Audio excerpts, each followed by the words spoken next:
everybody. Hello. Hi, how's it going? Well, welcome to my conflict resolution workshop. Cheer, coaches! Rah, rah. Go team, go! All of you, go team, right? Okay. So, as we know, as cheer coaches, cheerleading is all about leading your crowd, supporting your school and team, working together to create a squad, supporting each other to advance in skills, communicating to do the best you can, performing to involve your crowd, being yourself while doing what you love to do, and competing your squad's talent to the best that is out there in the nation. Cheerleading can be all of those things, unless conflict gets in the way. According to some stuff I've learned over this semester at Timberlake State, conflict is a problematic situation with the following 4 unique characteristics. The conflicting parties are interdependent. It is perceived that they seek incompatible goals. The perceived goals potentially affect the relationship, and there is a sense of urgency about the need to resolve the difference. We all can agree that that's what conflict is, right? Yeah. Right, all the time. You just know what those 4 things are. Okay. Some of the conflicts that can occur within a squad are girls that bicker over drama at school, complaining about material they have to do, captains not leading the squad correctly, girls on the team are just on the team to meet the status quo, not really there to be a part of anything, not knowing material performances, attitude, being a mean girl, under the influence of drugs and alcohol, and the list goes on and on. So your team is not affected by the conflict that occurs. It is how you manage it, how you manage the situation as a whole. So in other words, when you see conflict, as a coach, you shouldn't be crazy and mad and mean and destructive. You should simply approach the conflict and try to solve it effectively. And that's why we're here at this workshop, is to learn how to do that. So, different ways to manage conflict. There are communication options in conflict, the STLC approach, recognizing different threats, group conflict, creativity, and trust. So, I put together some worksheets that already have your name on it. So, this is like a follow-along worksheet to try and pay attention and add in and write in the answers and Alright, so the first one is conflict communication options. So I believe it's all typed out there for you if you don't need to write anything down in Spanish and English and other language. So, the first one is non-assertive, which basically if you're a non-assertive person, you avoid conflict altogether or you accommodate to other people's needs. Passive-aggressive is one who will impose on the will in a nice way. Example, they will not necessarily say anything to your face, but they will go behind your back, backstabbing, be really mean behind back, talk, but when it comes to that person's confrontation, nothing will happen. The next one is assertive, the ability to speak up for one's interest in a way that does not interfere with someone else's. And number 4 is aggressive, the ability to force one's will. So, as coaches, which one do you think which communication option should you use when you're speaking to your students? Alex. Assertive. Assertive is correct! Yay! Good job, Coach Alex. Okay, we should speak to our students with an assertive voice to evoke any dysfunctional communication and to gain respect from your squad. All right, moving right along. The next one is the STLC approach. The STLC approach system is an acronym for Stop, Think, Listen, and Communicate. We got that one down, right, guys? Oh, yeah. Okay, I don't know what that was. All right, step number 1 is just stop. When a conflict has arrived, start by saying stop and do not become angry. Simply cool down and approach the conflict accordingly. Step number 2 is just think. Think before you approach the team and think about the goals and desires that the team has created and go from there. Step number 3 is to listen. Listen to each compelling argument and decide what assertive communication tactics should be used. The ability to truly hear what the problem is key to solving the problem. Step number 4 is to communicate. Once you have identified what the conflict is and how to resolve it, it becomes really important to stay calm and to respond in a non-destructive way. We want to make sure, in a nutshell, that basically you approach the situation knowing what you want to do, how you want to solve it, assertively, without being rude, judgmental, picking sides, any of that stuff. Okay, so the next one is a goals worksheet I have put together. So this is something that you have to fill out with your team. You can fill it out now and think about it, but basically this is a goals worksheet that you should give to each of your teammates to think about for themselves, for their team, for the competition year, is to write down goals that they have in mind, that they want to achieve, that they want to endure anything, and then talk about this. Each go around the circle and maybe share one thing. It's good to open up and start bonding as a team. The more you open up and the more you connect with your girls or boys, the easier and the more smoothly your year will go. Okay. More conflict is the threat of power abuse. So this is different kinds of threat tactics that girls use to do what they want with power and all that stuff. So within a squad, there's always a captain that is chosen to lead the team. When the coach isn't around, during school hours, on the field, as the cameras are running. Okay, so, but sometimes the captains can take advantage of their role and abuse the power that they have. So the first one is called power abuse. So I believe it's a fill-in one. So that's called power abuse. When the power one holds over another or group is threatening and harmful to the arising conflict. So this is example when you have a captain and the coach isn't around and they feel like they can take the authoritative role and do as they please, even though it's wrong. So when the captain is in the process of power abuse, threats can be made. So a threat, which is the next blank, threat are statements that link to other person's non-compliance with negative outcomes. So we all know what threats are. We've all been there, done that, seen it, heard it. We've all been to high school. So that's just when that happens, when the power abuse, and then threats. Yeah. Yes, Ms. Haley, do you have any questions? I was just reassuring your answer. You were just reassuring my answer. Okay. All right. So, ideas on how to manage stress. There's a couple lines there, and I want you as coaches to create a list of punishments if your captain or team or somebody goes ahead and uses power abuse and threatens your team or threatens girls or does something that's not okay. So some examples of those that could give you some ideas.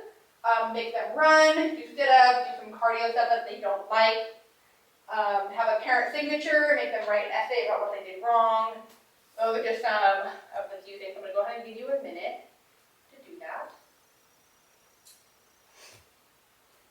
Some other ways is to be benched during a game, take out a competition routine, take position away from captain, subtract points from grades. So some schools have graded teams. How many of you in here have a team that you actually give grades to?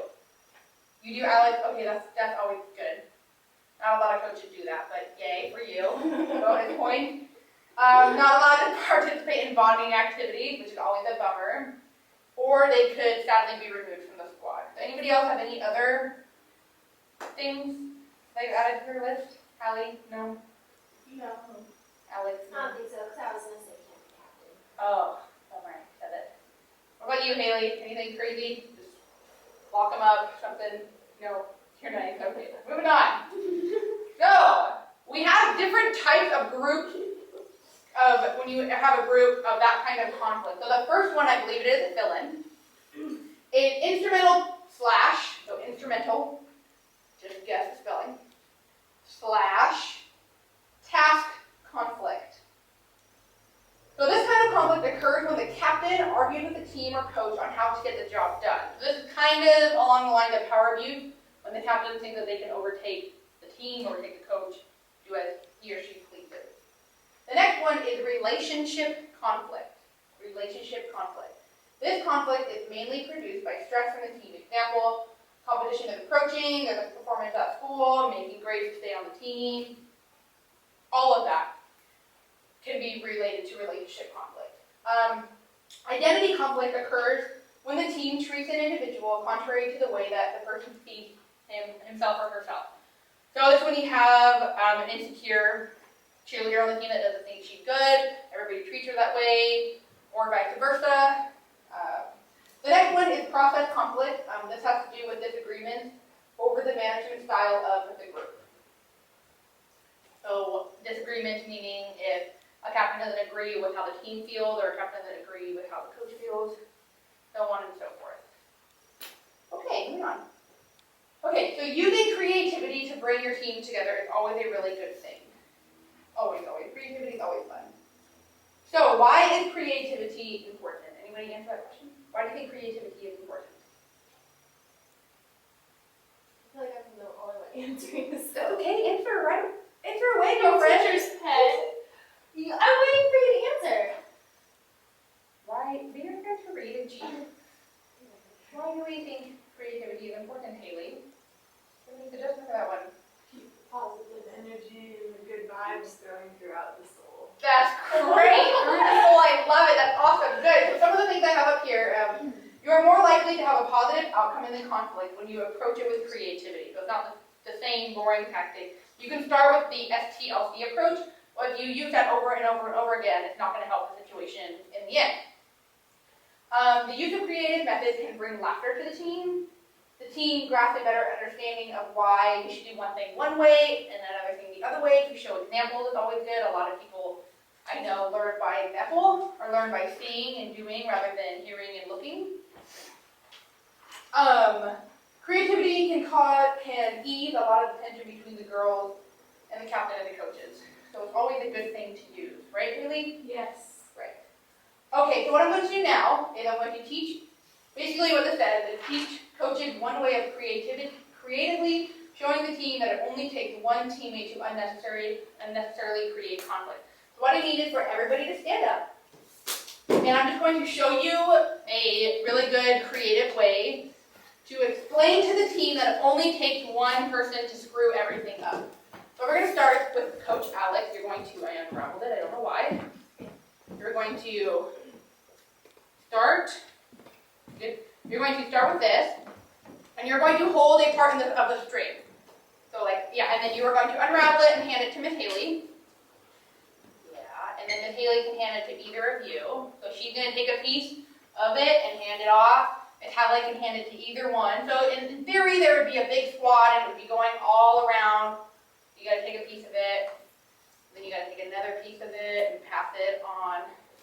So basically, I know it just ran out, but basically what happens is it's just going to keep going, and the team gets so involved in making a spider web in the middle, and what you do as a coach, that works perfect. So what you do as a coach, that's okay, just go back to that's what I want to do. Alright. Okay, so what happens as a coach, you're going to take a pair of scissors, and as they're in the middle of doing it, you're not going to tell them that you're going to do this, but you're going to take a pair of scissors and walk through the spider web and start cutting it. All of them are going to start freaking out. It